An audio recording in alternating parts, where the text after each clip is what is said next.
C'était le 19 novembre 1977, la visite historique d'Anwar el-Sadat en Israël.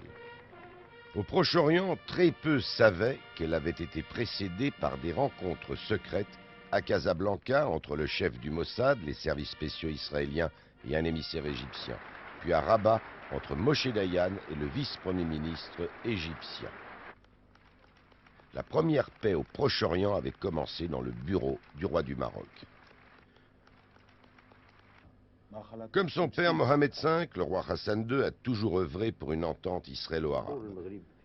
En octobre 1994, lors de sa première interview à la télévision israélienne, il expliquait que sa politique était fondée sur la paix dans la justice et qu'il était temps de conclure le conflit israélo-arabe par une paix régionale. Les liens spéciaux ont amené Hassan II à soutenir la gauche israélienne dont il a regretté la défaite électorale en 1996. Il a refusé tout contact avec le Premier ministre de droite, Benyamin Netanyahou, mais s'apprêtait à accueillir Ehud Barak.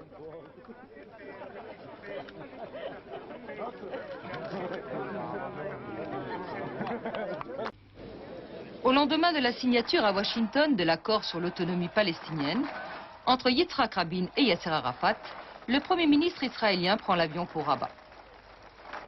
Il vient remercier le roi du Maroc pour ses efforts en faveur de la paix.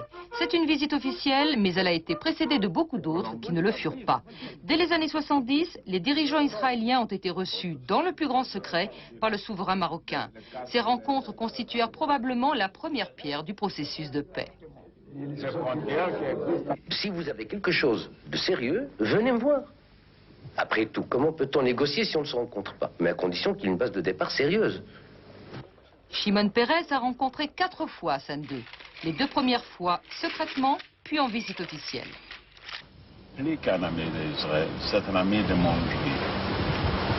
Lui, comme son père, on montrait tout le temps une compréhension au fond, une chaleur historique pour les bons juifs.